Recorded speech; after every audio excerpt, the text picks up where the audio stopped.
Hello, hello. Welcome, everyone. It is a Bare Feet Live Day. It is Tuesday. Today is a really special day. It's our Travel Tuesday. We have an incredible guest today, which I know a lot of you already know. He is a travel legend, a dear friend, a fellow travel host on PBS, sort of the father of travel that we think of, with anything from backpacks to tour guides to learning everything that you need to know to travel better. I'm so excited to introduce him. Before we get to our guest, let's talk a little bit about Bare Feet Live. Bare Feet Live has been an incredible journey for 2020. And I'm saying this now because we are nearing the end of the year. And Bare Feet Live has been a way that I can connect with all of you while we can't travel, right? I miss travel. I know you miss travel. We've been able to dance around the world with so many wonderful people.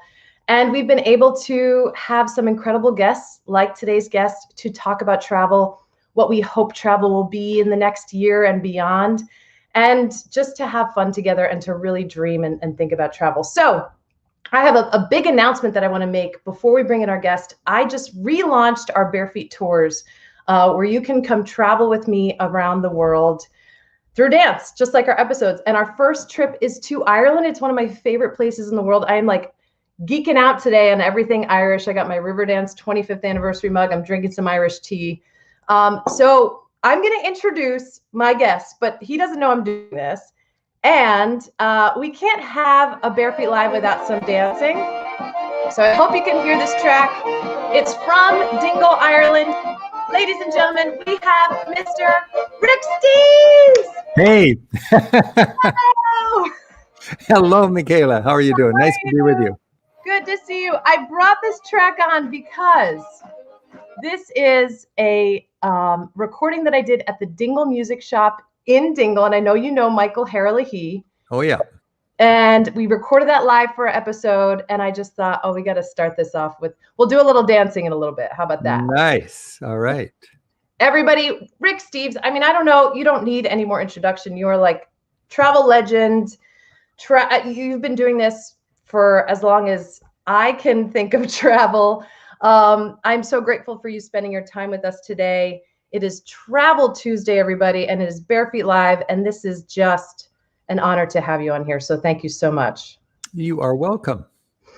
So everybody on here, a quick shout out to everybody here. We have David from Virginia, Eric from Texas, Crystal from Nevada. Aloha and mahalo. Thank you for joining us. Michelle from Maryland. So many wonderful people. Rick, first off, I want to say, how did you fall in love with travel? I know that's probably the same question, a very common question you get, but I think it's an important one to answer. You know, I think a lot of people, it never occurs to them to travel. And I have to thank my parents. I think parents have a huge impact on people. And I remember when I was a kid in grade school, my mom and dad were waiting for me outside of school on Friday afternoon. And they would pick me up literally from school and we'd head off. And I live in Seattle. And if it was sunny, we'd go up boating in the San Juan Islands. And if it was rainy, we would go east of the mountains. But we would go somewhere starting the minute school was out on Friday. And those were humble days, you know, back in the 60s when we didn't have any money to fly anywhere. But it just gave me that sort of wanderlust, that sort of, let's do something. And then later on, I had the opportunity to go to Europe, and I was on a very tight budget. I was a piano teacher. Kids wouldn't practice in the summer. So I said, I'm not going to fight with that. I'll see you in the fall. I'm going to Europe on a super tight budget. And I just loved it. I had so much fun. After my first trip, I said, I'm going to go to Europe every summer for the rest of my life. And that's when I fully expected to be a piano teacher all my life. I had no idea I'd be a travel writer. And I started learning how to travel really well because I was just paying attention and learning from my mistakes. And I spent time in the dormitory at the University of Washington coaching people on their trips. And I'd go back to Europe again the next summer, and I'd see people making the same mistakes I made a year before. And I thought, this is crummy. Why can't they learn from my mistakes rather than their own?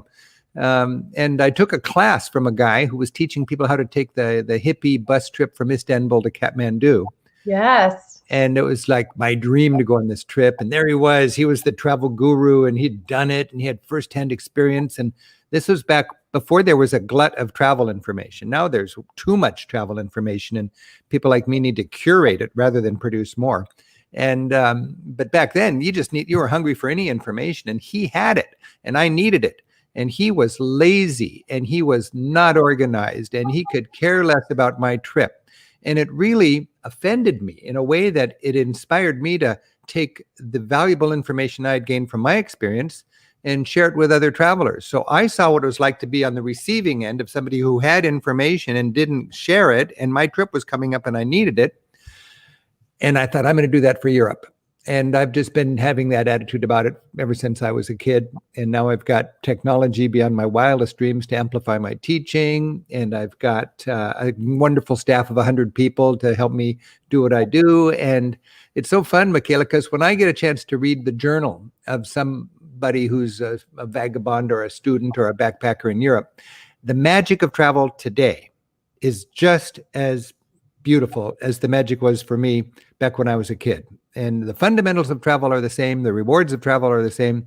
Everything's just more accessible and easy now. And that's something to celebrate. It is. It is. I really, truly believe that too. Travel still has that transformative power. I mean, even for me, I'm sure you feel the same when you go somewhere new or have an experience, even in a place that you're familiar with. Connecting with a local and connecting with people is incredible. Someone that you may have just met at a pub or maybe on the dance floor in the street at a festival. It's just, it can't happen any other way. So, well, I didn't want to have a blatant ad so early in the interview, but you said, go ahead. You know, and I just collected my 100 favorite articles in a 400-page book. And if you write a book, you have to have a great finale. You know, how are you going to wrap it up? Yeah. And I skimmed through the whole book one more time, and there you can see it's people, isn't it?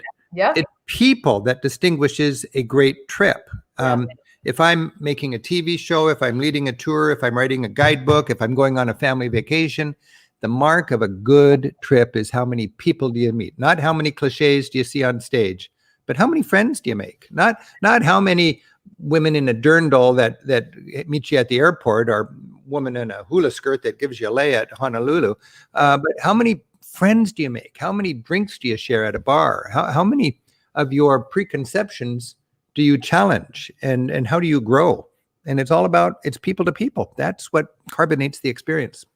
Yes, 100%, 100%. I like to say I make new friends by dancing with strangers. If you ever see anyone on here, you know this on our Facebook or on our Instagram, none of my pictures are beautiful landscapes. Very rarely. It's me sweating and dancing and smiling and sharing and just losing my mind, having the best time of my life with someone who I just met. And I can't reiterate enough how much that's what travel means, at least to me. And I'm glad to hear that that's what it means to you too, because it's a beautiful thought. I'm just thinking about what you just said, and it just really resonates. It's so true. Yeah. I mean, when I was traveling as a kid, I would just take pictures of landscapes or something. I didn't really get it from a photography point of view, but it is the people connections. That's what you want to have. You know, it's all that wonderful. When my son went to Europe, Andy, on his first trip after he graduated from high school, he was 18 with his buddy, and they had the Eurail pass and so on. And I helped him lay out the itinerary, and you got to see this. And remember, the museum's closed on Monday, so you got to go on Tuesday and make a reservation. And then while you're at that church, you can go across the street and see that gallery. Yeah, because this is what I do. Steve's is your dad. I mean, you're going to get on everything. I laid it all out, and he had the agenda, and he went over there and he had a trip, and he came home and he said, "Dad, I didn't do a lot of the stuff you told me to do, but I didn't go to all those museums, but I made friends in every country." Yeah. And I just thought, Andy, you knocked it out of the park. That's really so much more important. He made friends in every country. He used to be pretty ethnocentric. He used to have a lot of hangups that any privileged kid in America would have if they didn't travel. And I saw how travel broadened his perspective, you know, and I just love that.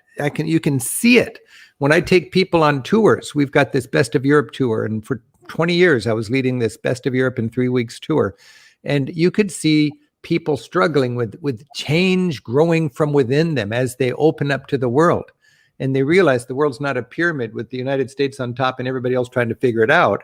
And everybody doesn't have the American dream. They've got the Bulgarian dream. They've got the Irish dream. They've got the Sri Lankan dream. And that's something not to be threatened by, but that's something to celebrate. And when you dance across the world, Well, when you travel across the world, it's kind of like dancing. And then when you inject your love of music and dance, that just really gets it across the goal line, doesn't it? It does. And let's remind people, you're a musician. You said you were a piano teacher, but you and I have danced together on the dance floor before. You play bongos. You play multiple instruments. Tell us bongos. I just whack away on the bongos. I remember I'm the honorary bongo player at my church, and I was sitting in the second pew, as I have for 30 years at Trinity Lutheran Church in Linwood, Washington, and the band was playing, and the congas were there, big bongos, yeah. And there was this song, and it was crying out for congas, and I just had to get up and march right across that, and I grabbed those bongos and I just started whacking on them, and I've been doing that for the last, I think, 20 years. I've been playing those bongos, and I just love it. It is just so much fun to be into the music. But when you travel, it's a whole dimension. The more I teach travel, the more I realize there's hidden dimensions of life, and it comes through in travel. And, it could be cuisine, it could be fine wine, it could be sketching and painting, it could be poetry, of course, it could be music and dance. It could be long distance hikes. I just had somebody that introduced me to the wonders of the long distance hiking world. Yeah. In Europe. That's a whole different culture. Biking enthusiast. I mean, there's people that fly all the way to France and park themselves in one bend of the road just to see in 10 minutes all the bikers come by for the Tour de France, and that was worth the whole trip. Wow. I meet beer pilgrims in Belgium from the East Coast of the United States. I'm in Seattle, so I can't imagine flying to Belgium for a beer. But if you live in New York or Boston, you can have a 4-day weekend, fly to Belgium, and just enjoy the best beer in the world in a medieval setting. And I just thought, isn't it great to be so excited about one little dimension of life? And that's what I'm kind of inspired by and enjoy your work, is because you've just taken dancing and music the way other people take, whatever dimension of life they really embrace. Thank you so much, Rick. Everybody, Rick Steves, I know he does not need an introduction, but I am so grateful that he is with us today for our Bare Feet Live. It is Travel Tuesday. We are talking about travel, how travel is transformative, how we've been impacted by travel. So let's talk a little bit about what you've been up to while we can't travel, Rick, during COVID. You've actually been really busy. Yeah. The strange thing is I don't know why, I'm just sort of a competitive person, I think. And if COVID wants to keep me down, I almost swore. It's I've got 100 people on my staff, and we're keeping our team together. It's no fun, but I've had 30 good years, and now I'm going to have 2 bad years. So, I mean, you got to play the cards you're dealt. And my staff is stuck by me, and I'm going to stick by my staff. And I owe it to people as an ethical employer to hold us together. And we're trimming the sails, and everybody's got a little less hours to work, but we're in this together. Everybody's got their health care, and I've got the promise of having my team together when we come out of this. I know we're gonna.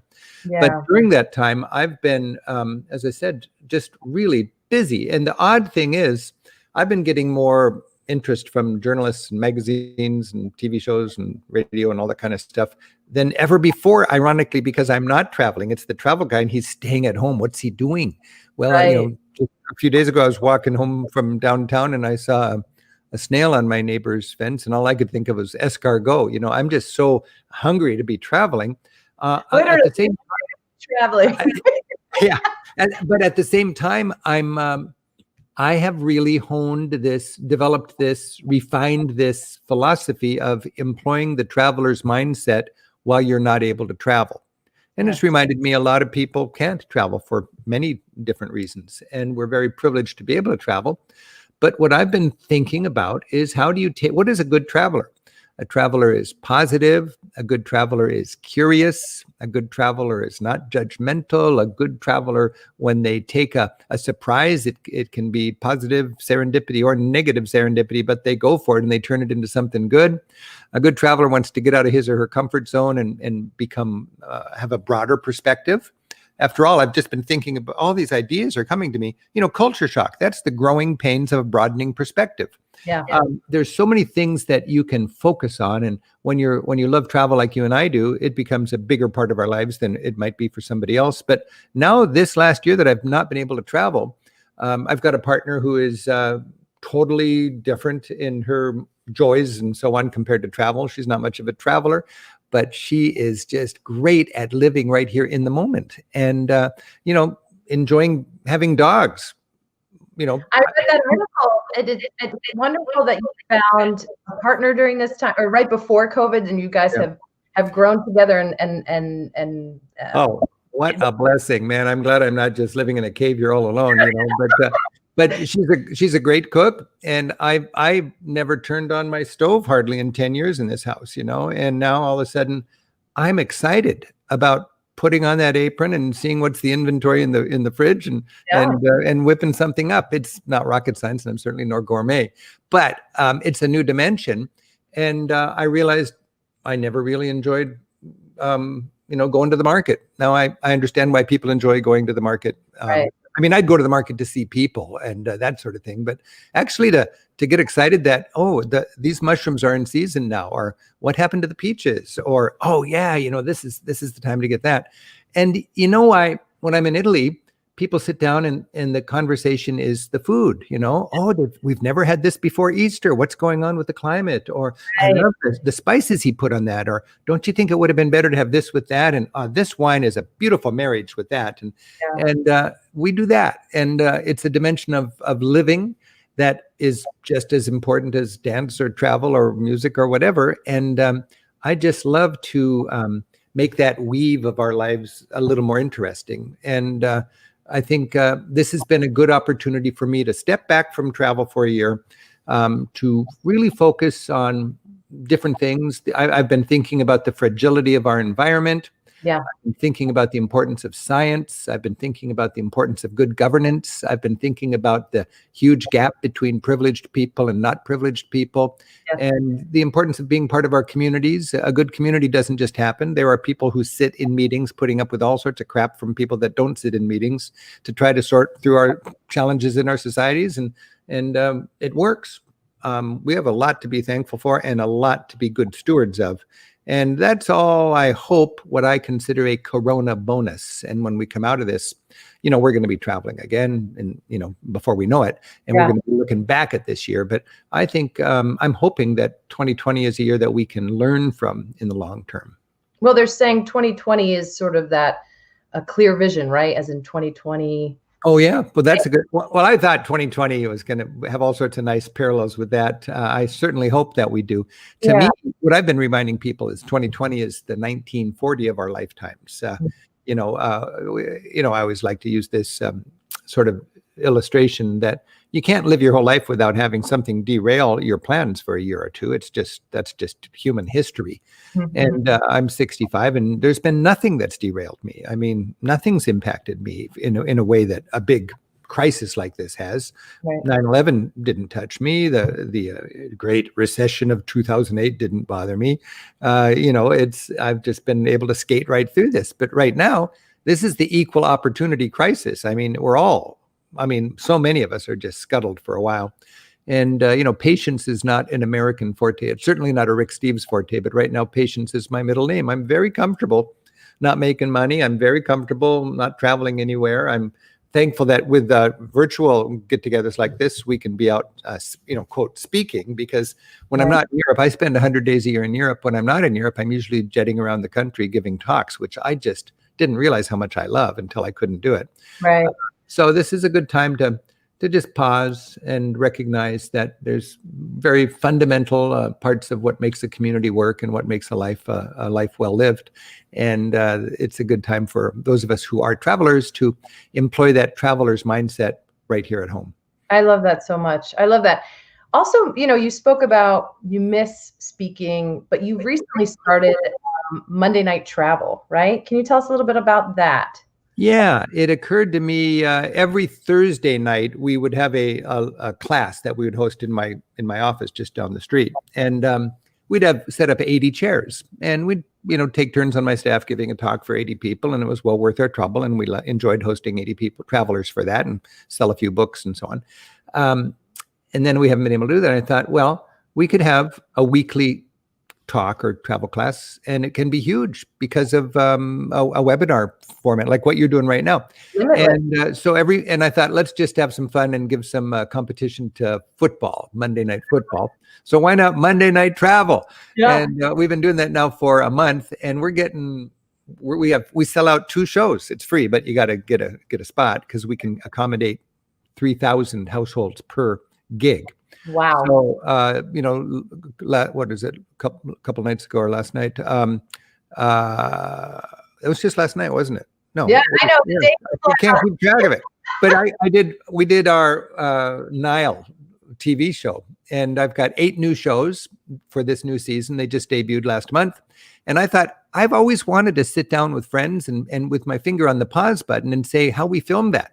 So I pause and I say, notice this and that, and check out that. And those 2 guys on camels are actually policemen, and they're coming over for a bribe. And and then I click play, and then we go on. And so I've been doing it, and then we have a Q&A. So next week we're going to have a big Christmas special for Christmas, and I'm going to give a behind the scenes look at how we did our Christmas show. But it's a chance to virtually reach out, and as you talk about, the value of your work is just to keep people, lively and looking outward and not getting glum just because we can't get on an airplane for a little while.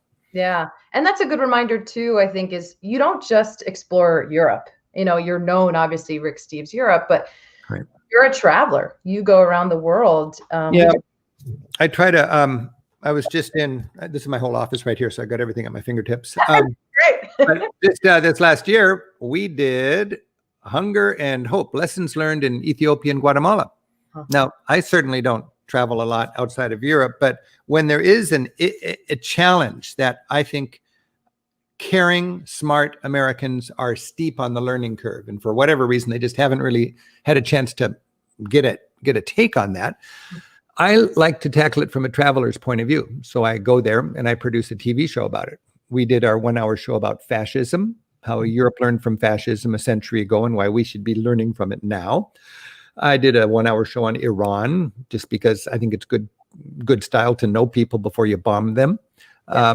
I did a 1-hour special on the Holy Land, just because I think we should get a dual narrative perspective on the complexities of the Holy Land, not just one side. I mean, if there's a wall, there's 2 stories, and you got to go to both sides of the wall to figure it out. So, we made friends with guides and teachers in Israel, and we made friends with guides and teachers in Palestine, and we shared that information. And just recently, we did this Guatemala, Ethiopia thing, because I think that development aid is not only a love your neighbor kind of thing to do. I mean, it's just ethical, but for people who get into the privacy of the voting booth and don't really care about love your neighbor, it is just a practical investment if you want to be safe and have a stable world. Yes. Modern development aid is really effective now, and it's a very good investment, but we got to have somebody that can share that. So, you and I both work in public television, and we know the value of public television. As I like to say, in pledge drives, it assumes an attention span. We can respect people's intelligence and create programming driven not by a passion for keeping advertisers happy, but just by a passion for embracing the world and living fulfilling lives. And that's a real cool thing to have. And thanks to public television, you and I both have a nice platform.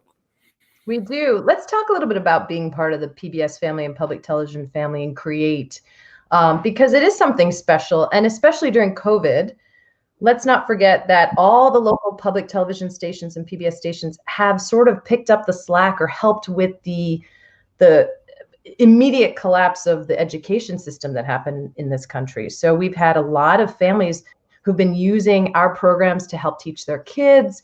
I have so many teachers who've been reaching out to me to use the series to help with their classes. Public television is important. Public television is special. And we need to keep it alive. And I feel honored to be part of the PBS family and the public television family. And I know you do too. So it's what. Well, there's something kind of fundamental about it. Media, it's an interesting landscape, media across the United States. Think of the impact media has on people, young people, less educated people, frightened people, angry people. Media has a huge impact. Now, in public media, it's the one place where we're not seen as eyeballs on a ratings chart, which impact how much you can charge for ads. Right. That's what drives everything else in commercial media. What can you charge for your ads? How many people are watching?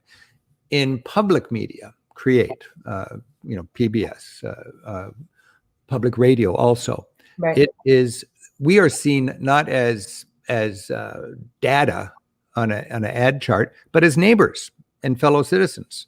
And the whole idea of public media is to inspire and educate and equip people to live their lives more fully, to be better citizens and to be smarter. A smart electorate is really fundamental to a strong society and a strong democracy.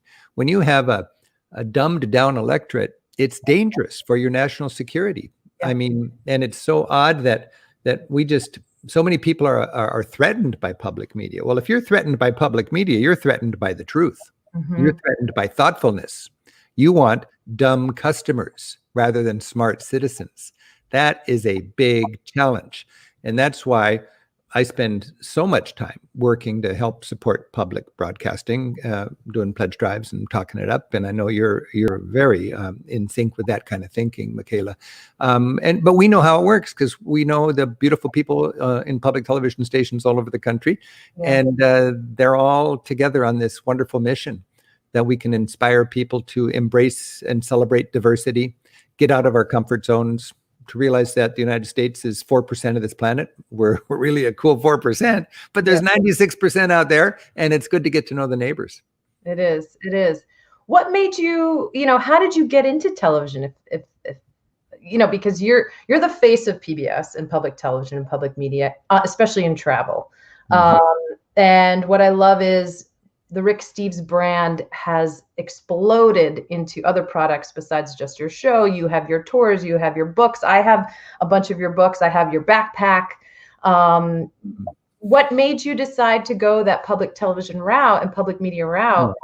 Well, first of all, I measure profit not by dollars, but by how many trips do I impact. That's my profit. And it's not because I'm some saint. It's with who doesn't want to be a capitalist and make plenty of money. I make plenty of money.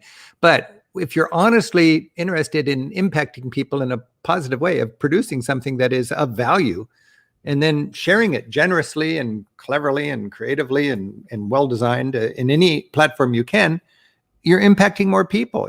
And then you become everybody else's cash cow, and they like you and they watch your show and you sell more books and tours. So that works. So I've always been interested in, when I cross a border, they say, "What's your occupation?" I say, "Teacher," and I just have a big classroom and I'm working on ways to amplify my teaching.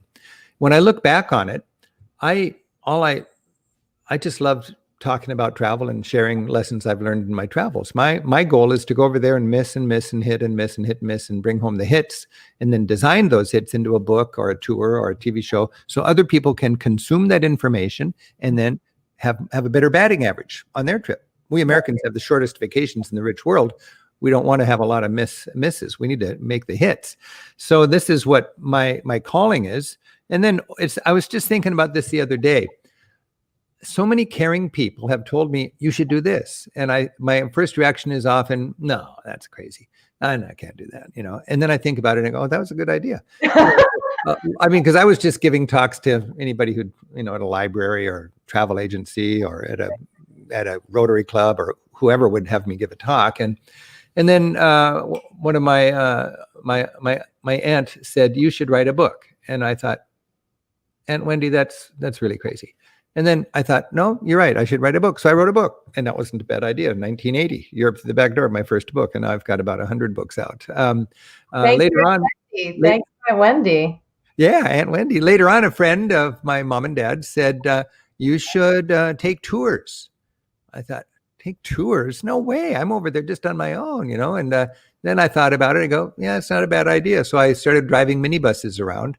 And I remember in the very first season, I'd have 4 or 5 tours, 8 people on the minibus. And I realized, this piano teacher could make a little extra money taking tours in the summer. And Yeah. we had a lot of fun. And, in 2019, we took 30,000 Americans on 1,200 different tours. And I just love it. And it just amplifies our teaching, and it gives this opportunity for this teacher to have 100 guides who teach with me in Right. this on the road school.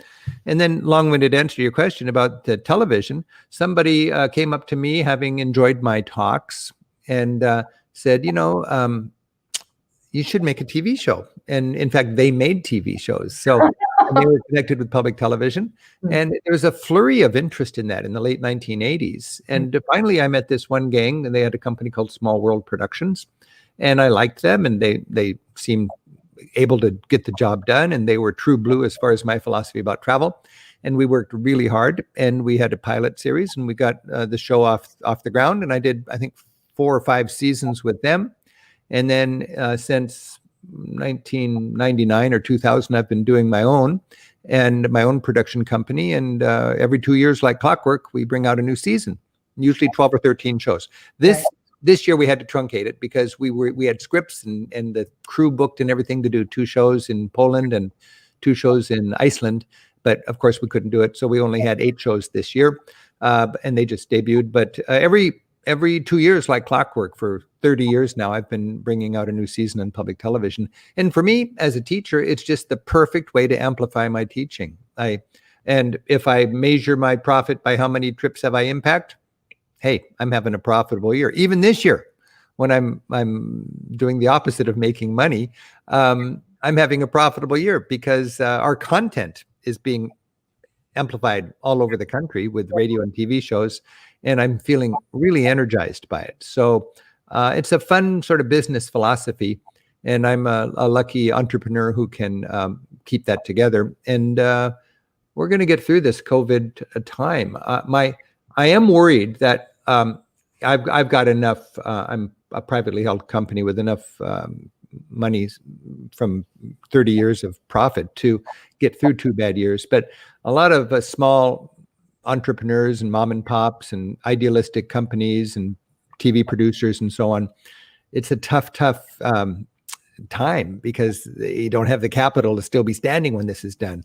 I'm concerned about other people in publishing. Of course, other tour companies, guides are looking for work. It's a tough time. And the local businesses, restaurants, and that's why I live where I live, is because there's no chain stores. Everything's one-offs. I know the owners. They know the company. When I go to the theater, they know my name. I just, there's something about that. And so many Americans. Well, everybody knows your name, Rick. Let's be real. Yeah, okay. I've got an advantage, but I know I'm really. And my favorite things about Europe are the little mom and pops. My favorite 10 restaurants in Paris, I think I was just noticing it. They're all the same format. Mom and pop, 10 tables, 1 cooks, 1 serves, and it works, They're treasures in their communities. How many of these small outfits are going to be still standing? A friend of mine runs a small museum in the United States. He said, of all the museums that are closed now, 1/3 of them will not reopen. That's really sad. And I've got friends that run little museums in Europe, and they are struggling for their survival. So when we come out of this, we're going to be standing, but I hope the world's not just a bunch of Subway sandwich shops and Amazons. I mean, I love the efficiency of a big corporation, and I eat a lot of Subway sandwiches, but I sure want to be able to have the little mom and pops and the guest houses and the trattorias and the cafes that are not one big chain. But that takes a little bit of idealism and passion and sophistication and thoughtfulness on the part of the consuming market, meaning people like you and me, that we don't just go for the cheapest big gulp, big box store deals, but we recognize that we can shape our future by how we consume. And of course, there is that sentiment, but we have to walk the talk and help the little businesses get through this, either by supporting government policies or by the way we consume as individuals, because we do not want a future where it is all dictated by giant warehouses and super economy of scale. We really want to have that people-to-people small business vitality that makes a culture sparkle. Yeah. I don't know if you saw the recent cover of New York Magazine where it was an ode to the places that are loved, that have been lost forever in New York City. They listed over 500, and I was crying this was last week. I was just crying that day because a bunch of them were in my old neighborhood where I used to live in the East Village. That neighborhood's decimated, and a lot of New York City. And I think what people who don't live in New York don't realize is these little neighborhoods are what make up these communities. You can be in a 1 block radius with everything that you need, and your tailor knows your name, and the deli guy across the street. I mean, it's heartbreaking. It's heartbreaking. And it really is. And when once we can travel again, Michaela, I'm going to go back to Europe, and my first responsibility, or my first job, is going to be to sort through the rubble of this economic disaster and see who's standing, because we've got guidebooks for every country and every city in Europe, and they're all based on these little mom and pop beautiful companies, tour companies, cooking schools, cafes, mountain lodges, all this stuff. Who's going to still be there? I mean, thankfully, I think it'll be okay, but there's still going to be a lot of casualties. And in order to update our guidebooks, the Rick Steves guidebooks are lovingly updated. And we just care about every little listing. We visit them in person, and we're kind of friends with them. And it's going to be heartbreaking, but I need to sweep through all the stuff that has fallen, and then have it tight and clean, and then build it up again. Yeah. And it will be a very interesting and emotional experience when I go back to Europe and visit Salzburg and Venice and Bruges and Dingle and Aeroscoping and Salema and Obidos and Orvieto and Coimbra, and just find out who is still in business. And then we'll put those books into shape.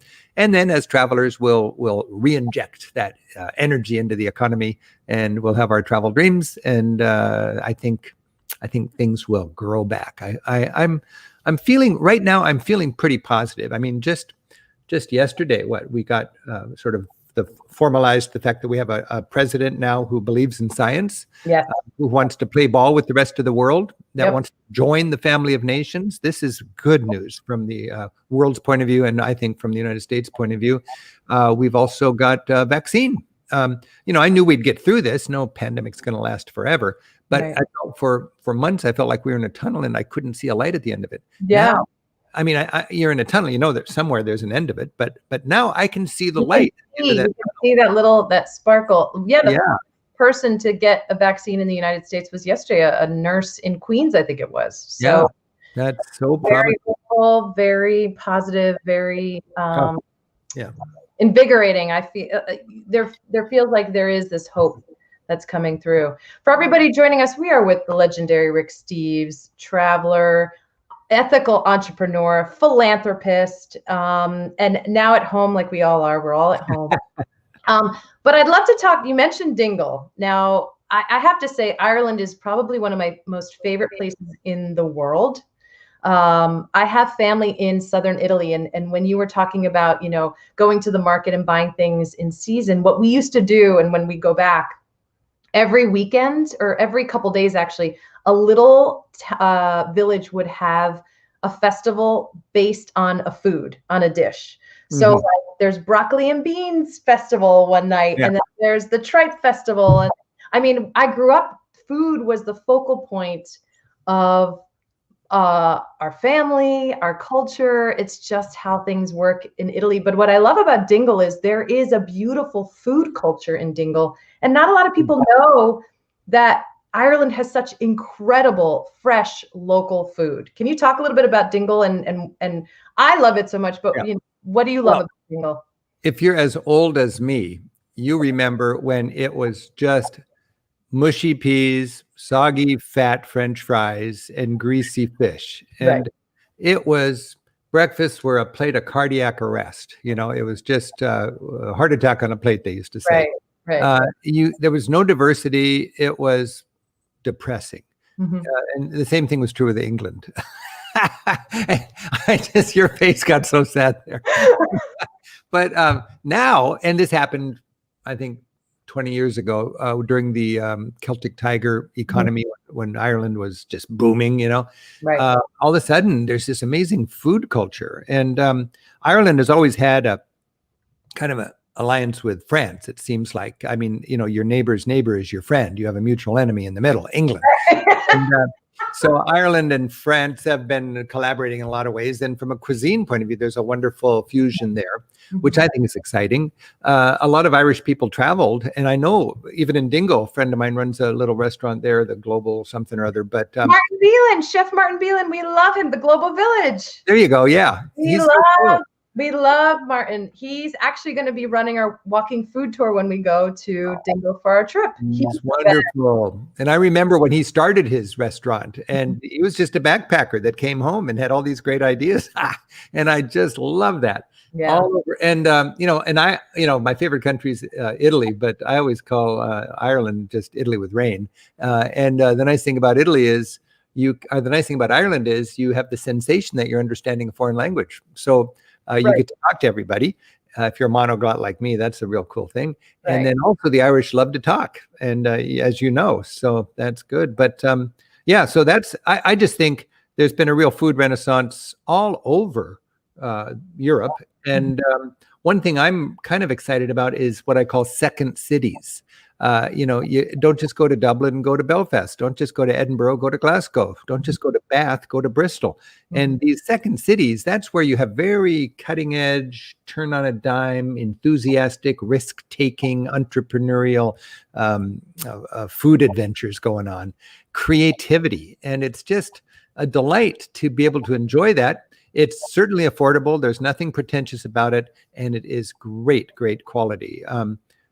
There's good food in Ireland. You make me, I'm wanting to go back there. Hey, Michaela, I wanted to ask you a question. I want to interview you. When you travel, what kind of musical souvenirs do you bring home? Oh, I bring home instruments. This was not planned at all. I mean, I have this is a shasha from the Guadalupe Islands. It's going to be nice. I think you would love this. Because I was just in Cuba. Love it. So that's kind of cool. Love it. And it's just a very easy, it's a quality thing. This is an actual serious instrument, and it's so nice to have it just in your living room. And if you feel like hitting something, it's right there. But I just thought, knowing we're going to be talking, this is, when I was a kid, I would travel very light, but this is cost about $5 in a Moroccan village. But in Morocco, in the Atlas Mountains, you can get this beautiful, really organic bongo. Yes, I love those two pitches. Oh my gosh. Yeah, I mean, I played this for years. I have. Look, this is. You guys are all seeing behind the scenes, but these are also from Morocco. These are the karkabas that I got from when I was doing Ganawa music. They're like giant. Look at that. I love it. Oh, that's cool. Well, I've almost got strong thighs because I've held this between my legs for a long, long time. Let's just put it that way. Yeah. And I would bang away on this. I mean, this is 25 years old. It's beautiful. And it's totally.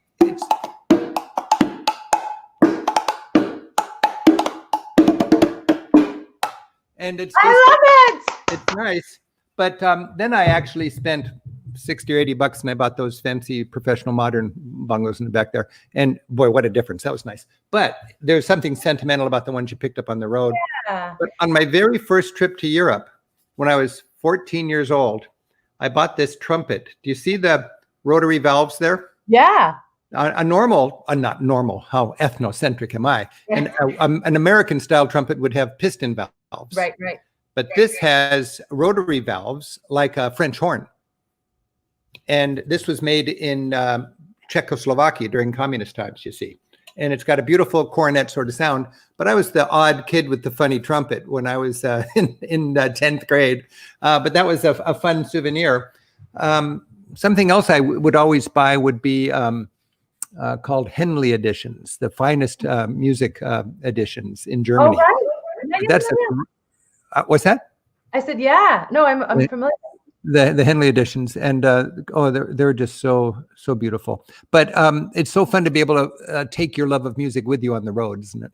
It is. And you know what's amazing? Not only do I get a piece of the place and the sound, right? That sound just reminds you of that place, but there's stories connected with the people that I shared the music with. Again, this goes back to the people, right? Every time I pick up those karkaba, I think of Darganawa, the people that I danced with, Darganawa House, and Mohammed, who let me dance. And I had a transformative experience. It takes you there. Yeah. Wow. Yeah. Just because we're going off script here and just right. I want to offer all of your travelers and music lovers that are tuning in right now. I've had this. This is a collection of the 20 favorite musical performances we recorded when we made our Christmas special for public television, and they're just catchy as can be, but they're just classy. And the cool thing is, I didn't know most of these songs, and they expand my Christmas musical repertoire. And we're just putting this week, we're putting the whole playlist up on Spotify. So anybody can have access to it for free. And if people just kind of go to Spotify and they look for Rick Steves Europe, it's not there for a couple of days yet, but we're doing it in anticipation of my Christmas special and Monday Night Travel next week. Fantastic. We'll put all that information, because this video will stay up. So we'll put all that information when we post this. Because it brings a little extra joy and musical dimension to my Christmases. It does. It does. It's just wonderful. I also buy, and this kind of ties in with the musicality of it. I also buy dance shoes, especially if I'm going somewhere where it is essential for the place. So I bought flamenco shoes that is used as an instrument to dance with. I've bought my Irish step dancing shoes. I have the palms from Scotland. I have, I'm obsessed. Dance shoes. That's a great thing. Yeah. Oh, yeah. Yeah. And I had a friend who was Olympic class dancer, tango or salsa, that sort of thing, Latin kind of dancing, and from Czech Republic, from Prague. And during communism, she could not get good shoes. Wow. And she would do anything to get Brazilian dance shoes or something like that. That was her whole, it's such a thing that we might not even recognize as such a treasure for some people to have good shoes when they dance. Right. And in your travels, you can pick that up. That's great. Yeah. I have my tango shoes that I danced with, and they're special. And what I love to do is I don't buy people souvenirs. I'm a little selfish about that. I take souvenirs for myself, but I love to buy postcards. And I send postcards. I know that's very old school, but it's so special to receive something in the mail, because they know I'm thinking of them when I'm traveling, right? And they get a little piece of that place. And I think postcards are a little, overlooked sometimes, but they're so special. And I send one to my husband so that I get it when I come back and have a little piece of that. So that's a little more selfish too. You and I are quite similar that way, because when I went to Europe in 1973, first time without parents, my parents were really nervous. What if you disappear? My dad said, you got to send postcards every other day. And I said, amazing. Because he said, then if the postcards start coming, and I said, Dad, I don't have enough money to do that, so you got to give me money for the postcards. So he funded that, and I very diligently sent postcards almost daily home. And I have they're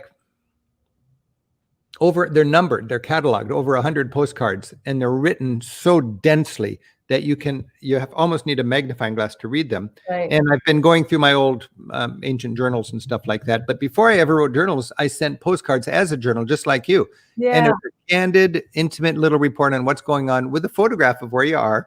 And it's something that your loved ones enjoy receiving. And then when I got home, I had it's almost like a book of postcards telling the whole story of your trip from beginning to end.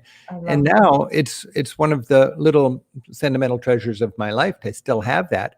And anybody who does a lot of writing, whether it's a journal or postcards, young travelers need to remember that someday they're going to be in their 60s and they're going to want to remember that. Yeah. And they're going to have kids that they want to share those stories with and so on. And these are beautiful investments in your future. Yeah. I still, to this day, no matter where I go, I send postcards. I have a list of 12 people. They're all my family. Nice. So my mom has all the postcards on her fridge, and it's just so sweet.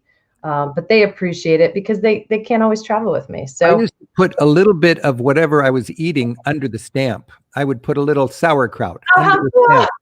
So the postcard would get home and it would have this little dried up, shriveled piece of sauerkraut sticking out from under the stamp. that's a great idea. That's a great idea. Oh man, I love that. I love that so much.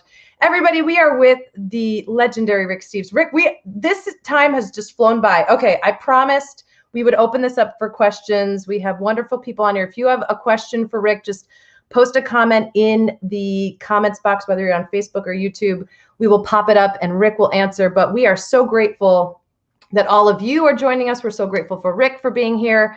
I feel like I could talk to you all day, and I miss making music with you and dancing with you. And we usually get to see each other once a year at this big annual public media conference called APT Fall Marketplace, which obviously we did not do this year. You just amp it up when you're there with your love of your energy and your love of culture and music and travel. And I miss that too. And of course, we have the Desert Dogs, which is the American Public Television combo. we rock out together. Our cover band. Oh man, that is a lot of fun. My hands are like red and swollen after hitting things to bongo around after that evening. You know, I bring my own tambourine. I recognize that. and the day after Desert Dogs, my whole hand is bruised. Isn't that just going at it? That to have a swollen and bruised hand after a wonderful night of making music is a beautiful souvenir. There's something. There must be a word for that kind of weird joy, but that's part of music, and that's part of conviviality and people getting together. I love it. I love it. We have some wonderful people. Oh, Charlie Winham, he's with Louisiana Tourism. We love Charlie. He says postcards are such a great old school item. They have current day importance. Yes, Charlie, wonderful, wonderful. Everybody loves this postcards. I have really old postcards. If you go back to see location, it changes so much. Yeah, if you bring the postcard back. Oh yeah, that's so true. You know, we just made a TV show. It's called Why We Travel, and it's based on my old postcards and my old journals. And it's the last show of this year's series. You can watch it right now at ricksteves.com. You can just stream it if you go to the TV section. But it features my old postcards and my old journals, and they're just packed out. And like Catherine was just saying, you look at that picture and you go, yeah, that's the same place, but things have changed or things have stayed the same. And it's so fun to have those time capsules. It's amazing. Yeah, you said if you go to ricksteves.com, you can find all of that there. Everybody, if you have any questions for Rick, let us know. Ron Stone, Rick, I'm sure it's an old question, but is there any part of the world you've not traveled to that you still want to? Well, thank you, Ron. You know, you would think I'm really well traveled because this is my profession and I spend 100 days a year, every year since the 70s traveling. But because I've decided to focus on Europe and be the best travel writer, tour organizer, TV host I can be, and develop a real specialty, I just go back to Europe all the time. And I go back to the same places all the time and update them because I really got to know Paris and I got to know Rome and I got to know Venice and I got to know Athens and I got to know Istanbul. And I'm not complaining. I love it. But my favorite country is India. I love Southeast Asia. I love Indonesia. My favorite place to eat is Japan. There's lots of places I've not been. Ethiopia was just this last year was my first trip to sub-Saharan Africa. Wow. My son lives in Colombia, and that was my first. I just went down there last year. It was my first trip to South America. So there's lots of places I've yet to go to, and I'm sort of in love with my niche as a travel writer. And if somebody gave me a free, all expenses paid trip to a wonderful resort with all sorts of great experiences in Fiji or somewhere in the South Pacific, which I'd love to do, for 10 days, I'd say, 10 days, I really got to go back to Portugal and update my guidebook on Portugal because 20,000 people are going to use it, and I better get on the ball to make sure it's as good as possible. So I'm not there's everywhere in the world, Ron, I'd love to go. I'd love to take the Trans-Siberian Express across Russia. I would love to go back to India and the Himalayas. I'd love to go to Burma. Bhutan. Bhutan I want to go to, where they measure the gross national product in happiness. Happiness. Yeah, My son is in love with Colombia in South America, and I went down there just last year to celebrate his new world down there, and I can see why he's enamored with Colombian culture. So the more you know the world, the more you want to see it, and it saddens me. A lot of people are not curious enough ever to get a passport. Now, certain people don't have the economic wherewithal to travel, and that's unfortunate. But there's a lot of people that have enough money to get a new car every other year. They have enough money to go to Las Vegas, again and again and again. And they go to Orlando 6 or 8 times. Boy, oh boy, my mission in my company is to inspire people to venture beyond Orlando. And there's only one guidebook that outsells my Rick Steves Italy guidebook, and it's the guidebook to Disney World in Orlando. You should do Epcot since it's the international part of. Oh boy, yeah. Samantha Brown and I have an ongoing joke about that. But that's a huge market. It's a huge market, and it's kind of escape travel. And you can have escape travel, or you can have reality travel, and the choice is yours. But for a lot of people, their whole life is escape travel. It's sad to me when somebody says Bellagio, they don't think of Italy, Right. That's just, everybody's got different things that turn them on, and getting out of my comfort zone and making friends with the rest of the world. That's what turns me on. I'm so thankful for it. I love that. We have another question from Brandon. Ooh, am I? Brandon's of Scottish descent, wants to visit the Scottish Isles. He says, "Oh yeah, show on them. I simply can't wait to get there. My question is, do you have a favorite Scottish Isle?" Hey, Brandon, the Scottish Islands I know are the ones that everybody goes to, Iona, Skye, Orkney, and those are the ones I feature in my show. I would love to go to the Outer Hebrides. That would be Scotland in the extreme. I've not been there. I've got one of my favorite guides who work for me lives in the Outer Hebrides, and I've enjoyed his photography and his storytelling. But there's a whole world out there in Scotland, and I'd be a beginner. I'd love to have time to go out there, and there's just so much I want to do. And now I got to go back to Europe and just clean up the mess that COVID's going to leave. So it's going to delay actually getting to new places for me for a little while. Yeah. Here's another question. I know we're running out of time, but Dominique wants to know, there's so much to cover in each country, and I'd love to explore it all. How do you narrow down what places, stories you focus on, and do you plan it out before, or is it mostly based on serendipity? That's a great question. That is a great question, Dominique. I'm lucky from a travel writer, a guidebook writer point of view, that my guidebooks they grew out, and I don't know if I've ever told you this, Michaela, but they grew out of my early tours, and the handbooks for my tours were, in the beginning, I only did 22-day tours, 22 days in Spain and Portugal, 22 days in Britain, 22 days in Europe, 22 days in France. And my first guidebooks were called 22 Days in France. And it was the handbook for the France tour. And people were stealing the handbook from me when I gave a lecture. And I thought I'd leave the handbooks laying around, inspire people to take the tours. These books were driving decent people to theft. I needed to make the handbook for the tour available for purchase. And I honestly, generously, I think very smartly thought, I'm just going to put everything into this guidebook, the handbook for the tour, so people can do my tour without me. And then that's going to be a good guidebook. So the first guidebooks were called Europe in 22 Days, Britain in 22 Days.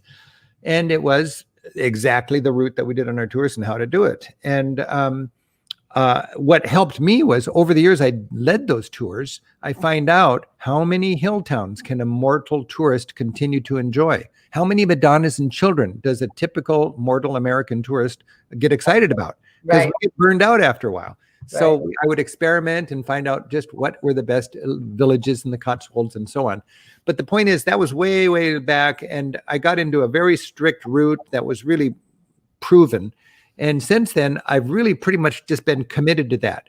I went to Bologna. I went to Torino. I went to Genoa. And they're great cities, but they don't make the cut if you've got less than a month in Italy. Right.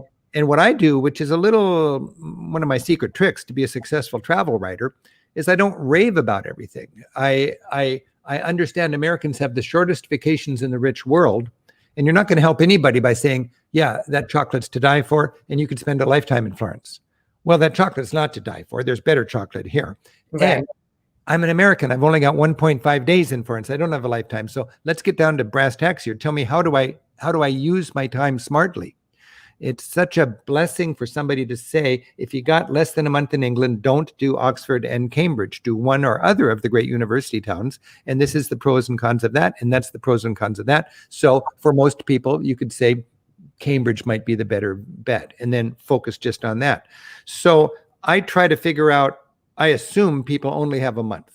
There's lots of Italy I don't even talk about. And my Italy book is the best-selling guidebook published in the United States for any place in Europe. And it doesn't talk about half of Italy, but the places it does talk about, it really goes in deep, you see. Other guidebooks would have an obligation to cover everything equally. And that's good for an encyclopedia, but it's not good for an American planning a trip who's overwhelmed by superlatives. Yeah. It's interesting because if I go somewhere else, I just took my family on a trip to Cuba recently, and it was so hard to figure out how are we going to spend 10 days. It was overwhelming to me because I didn't know the context and I couldn't figure out how to prioritize. And I think a guidebook needs to help people prioritize, and a tour program needs to let its travelers, like I'm sure you're going to do on your Italy tour, know that, okay, we got limited time. We want to get a great example of the music. We want to get a great example of the cuisine. We want to get a great example of the Isle of Saints and Scholars when Ireland was such a cultural force back in the Middle Ages. We want to get a great example of Ireland's tumultuous early 20th century when they had their fight for independence and then their tragic civil war. We want to get the best example of the troubles of the last generation when you have the divisions between the Protestant and the Catholic and the Loyalist and the Unionist communities. You want to have that all cobbled together into a nice, smart itinerary. And that's what a tour organizer does. And that's what a good guidebook helps you do. So that's my challenge. And it's sort of the unsung value of a guidebook and a good tour that a lot of people don't appreciate. But that's what really turns me on as a travel teacher and a businessman. I love that. We have to wrap it up. I'm so sorry, everybody. One last comment. I would love for Rick and Michaela to travel together. Maureen, thank you. We hope. Thanks, Maureen. And don't worry about calling me Steve. My best friends call me Steve. It's I've got two first names, but Rick is probably a better one. Yeah, I always just automatically we know what they're trying to say. It's Rick. Sure, We can travel together, Rick. I hope you and I can dance together somewhere in Europe. I'll meet you when you're filming. Maybe we'll do something together. In Turkey. In Turkey, yes, we'll do an Istanbul. One last send-off. Can you tell us, Rick, what you are hopeful for in travel in 2021 and beyond? 2021 and beyond, excuse me. I'm hoping that when we come out of COVID, that we have a better appreciation that this world is filled with diversity. It's filled with people who see things differently than us. It's filled with love. It's filled with joy. It's filled with families. And we're all God's children. And when we travel, it's a beautiful way to get to know the family. And that's what I intend to do for the rest of my life. Thank you so much, everyone. Rick Steves, we are honored that you were spending this hour with us. Everybody here, thank you so much for joining us as well. Rick, have a wonderful, wonderful holiday. Everybody be safe, be well, wear your mask. We're going to get through this. And join us on Thursday on our Instagram Live. We are going to be dancing with a former Alvin Ailey dancer. It's the 60th anniversary of Alvin Ailey's Revelations. And we're going to learn some of his choreography. It's an incredible American treasure. So please join us. Same time, 1 o'clock Eastern on Instagram Live. Rick, thank you. Thank you, everyone. You're great. Thank you. Happy travels, even if we're all just staying home for a while. Happy travels. And everybody join Rick on the Monday Night Travels. You can check that out at ricksteves.com or on his Facebook page. Thank you. Bye, everyone.